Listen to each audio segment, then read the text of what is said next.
Welcome to this explainer. Imagine for just a second that you are standing on a modern beach. You're looking out at this vast, seemingly endless stretch of water. And you can't help but wonder, how on earth did ancient humans cross this immense blue void? I mean, this was way before civilization even existed, especially when you consider that most of us today can barely navigate a new grocery store without pulling up a map on our phones. Okay, let's dive into this, because this is wild. What if our earliest ancestors crossed these massive oceans without ships, without maps, and literally without compasses? Think about navigating the open sea with absolutely zero engines, no metal hulls, and for sure, no Coast Guard rescue systems. It sounds completely impossible, right? Most of us would hesitate to cross a large lake in a small wooden boat today. Yet somewhere deep in our past, people did exactly that. Section 1. The Impossible Mystery. Reevaluating our ancient ancestors. Now, what's really interesting about this slide is the stark contrast in how we view the past. We usually picture prehistoric people as, these clumsy, primitive cavemen just trying to survive the day. But the reality? It's much closer to them being incredibly observant, deeply adaptable people who possessed a really intense, practical intelligence. Honestly, it's an intelligence that deserves a whole lot more of our respect, because they were far more connected to the natural world than we could ever claim to be today. They definitely didn't just cross blindly. Survival literally demanded that they learn from the world itself. This ancient intelligence wasn't written down in instruction manuals or science textbooks. No, it was preserved and passed down generation after generation through stories, rigorous practice, and ritual. They listened to the world, they watched it, and they figured out exactly how to use it to their absolute advantage. Section 2. Survival Tools for the Sea. Crafting the First Vessels. So they used whatever materials were immediately available right there in their environment. Imagine starting really small. Before they tackled the massive, terrifying oceans, humans built simple rafts in buoyant bundles. They used wood, reeds, bark, animal skins, and woven fibers just to get across rivers and hug coastlines. You have to realize, to them, these shallow or narrow waterways were their natural highways. Over time, those early ideas grew into significantly more advanced boats. They carved dugout canoes out of single massive tree trunks, which, by the way, is one of the oldest and most practical boat forms in all of human history. They crafted buoyant reed boats that could actually handle surprisingly long travel, and they built lightweight skin boats stretched tight over wooden frames. Now, these were not luxury cruise vessels. They were absolutely critical survival tools that eventually unlocked a whole new world of movement for our ancestors. The source material captures their whole philosophy perfectly with this quote. The ocean did not need to be conquered overnight.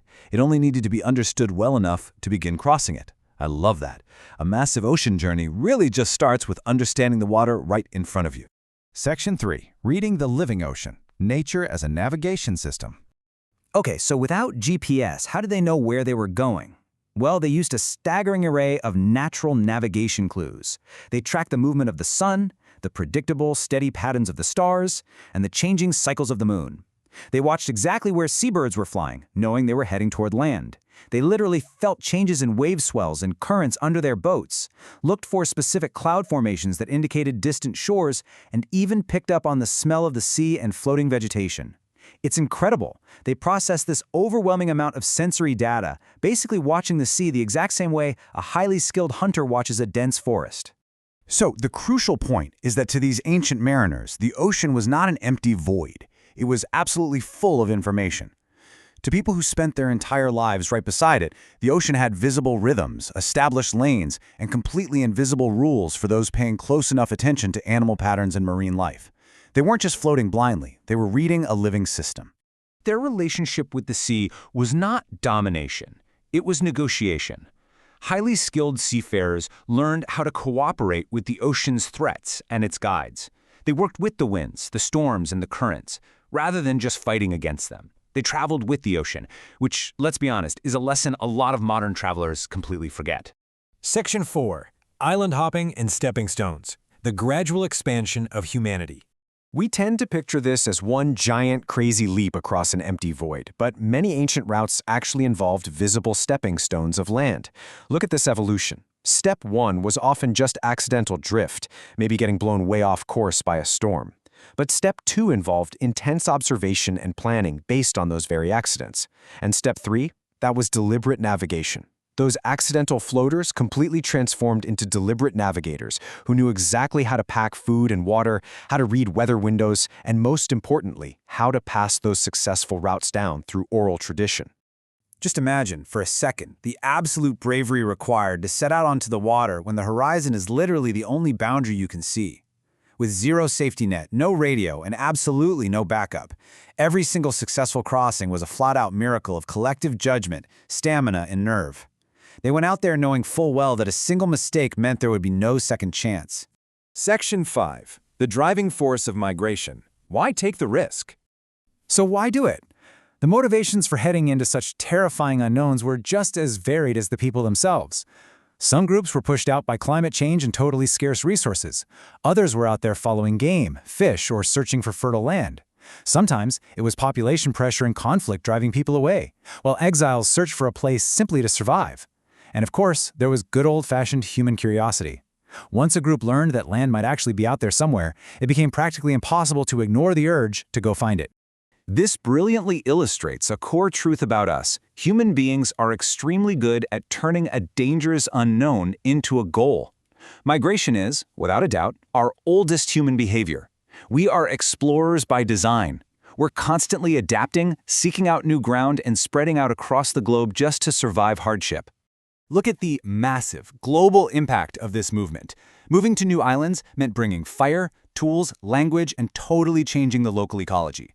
Accumulating experience meant expanding the known world, step by step, standing on the shoulders of earlier attempts. And embracing human diversity meant different communities were constantly experimenting and learning in their own unique ways.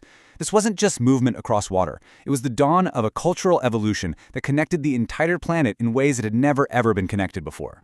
But, we absolutely must remember the hidden losses here too. People tried, they failed, they learned, and they tried again. For every successful voyage, there were boats that surely disappeared and journeys that ended in complete tragedy. Every single successful ancient voyage we find evidence of represents incredible, stubborn persistence against totally overwhelming odds. Section 6. The legacy of exploration, from dugouts to deep space. Let's move to and see how this builds into our modern era. Think about airplane flights, rocket launches, satellite missions, and deep-sea expeditions. Modern astronauts and deep-sea explorers are driven by the exact same ancient impulse to cross impossible barriers. We still want to know what lies beyond the next boundary, because, clearly, the human mind just cannot stay still forever. The ability to imagine a destination before even reaching it is exactly what makes us human. You see, this whole explainer, it isn't really about boats or wood or wind at all. It's about turning danger into direction. It's about realizing that our species has always been larger than its fears. The sea wasn't the edge of the world for them. It was simply a path through it. So, I'm going to leave you with this final provocative thought. Is our greatest asset the tools we build, or the courage that makes us build them in the first place? Definitely think about that the next time you look out at the ocean. Thank you so much for joining me for this explainer. If you enjoyed diving into this ancient mystery with us, be sure to like, comment, and subscribe for more fascinating explorations into our incredible past.